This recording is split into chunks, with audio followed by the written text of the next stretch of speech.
Ustadz, apa hukum tahlilan di rumah orang mati? Bismillah, tahlilan di rumah orang yang mati ya. Tentu saja ini banyak mungkin kita temukan dalam kehidupan kita sehari-hari. Tapi sebelum masuk ke situ, tentu sebagai seorang muslim kita semestinya dan seyogyanya menjadikan asas perbuatan kita ya, atau pondasi aktivitas yang kita lakukan itu ya berdasarkan pada apa yang merupakan sunnah dan ajaran Nabi kita Shallallahu Alaihi Wasallam. Karena tentu kita semua bersama-sama meyakini bahwasanya yang selamat, yang baik adalah apa yang telah diajarkan oleh Nabi kita Shallallahu Alaihi Wasallam, atau apa yang diisyaratkan oleh beliau kepada kita. Lalu yang kedua, bahwasanya amalan ibadah ya,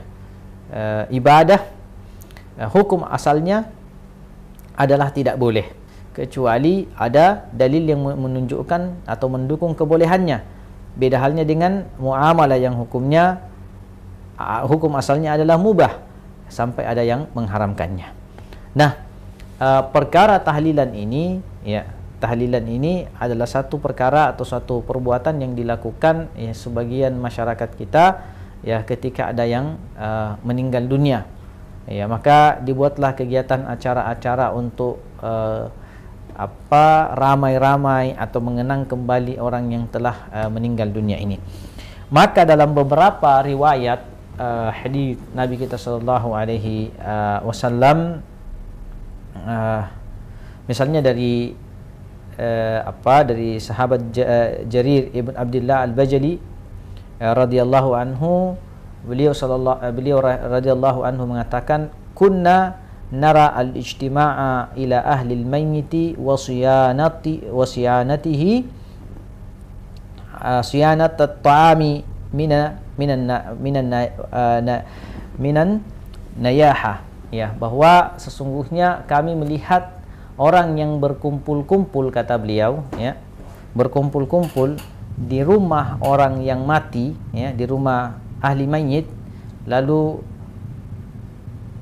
wasina'at at-ta'am, dan membuat makanan ya, membuat makanan ya, itu kata beliau termasuk dalam kategori meratap ya. Perlu dipahami kata atau kalimat beliau kunna ya, kunna nara, dahulu kami melihat ya, atau kunna nara, kami ini melihat dan berpendapat. Kami, kalau beliau mengatakan kami, berarti ini adalah satu hal yang telah disepakati oleh para sahabat ya, para sahabat, karena kunna itu kembali ya penjelasannya kepada para sahabat radhiyallahu taala anhum, sehingga membuat atau hadir dan membuat makanan pada atau di tempat orang yang meninggal dunia ini merupakan satu bentuk ratapan menurut beliau ya. Kemudian kalau kita melihat riwayat yang lain, misalnya ketika Ja'far paman dari Rasulullah SAW gugur pada satu peperangan ya, Abdullah bin Ja'far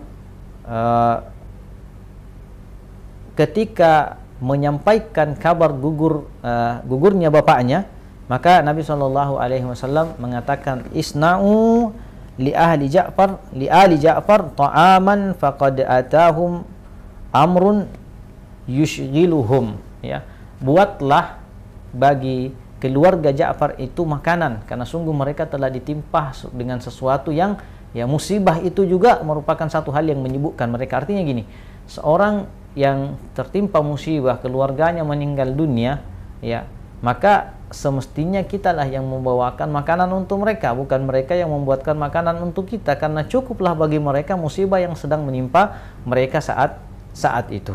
Nah, tentu saja dari dalil-dalil yang kita sebutkan ini ya, dalil-dalil yang telah kita sebutkan ini, atau sebelumnya kita sebutkan lagi satu riwayat dari Ibnu Abi Syaibah. Beliau berkata, qadima Jarir ala Umar faqala hal yubahu qablakum alal mayyit. Beliau mengatakan seperti itu. Ada percakapan antara mereka ini tentang bolehkah seorang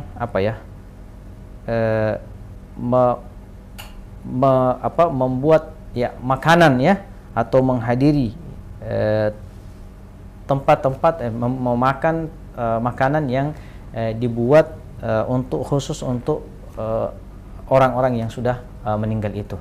Maka dalam percakapan ini akhirnya disebutkan bahwa apa yang dilakukan itu membuat makanan itu masuk dalam kategori meratap. Oleh karena itu kalau kita mau melihat secara umum, bahkan dalam beberapa riwayat madhab Syafi'iyah disebutkan bahwa hal-hal seperti ini adalah suatu hal yang tidak dibolehkan juga dalam madhab-madhab yang lainnya. Artinya ada ajaran yang sudah diajarkan oleh Nabi SAW kepada kita, maka sebaiknya kita mencukupkan diri dengan apa yang telah diajarkan Nabi SAW tersebut. Jangan keluar dari koridor yang sudah diajarkan oleh Nabi SAW, karena tentu mengikuti sunnah beliau itu jauh lebih baik, jauh lebih afdal ketimbang membuat sesuatu hal mungkin nampaknya besar, tetapi faktanya adalah menyelisihi apa yang Nabi SAW perintahkan. Wallahu a'lam.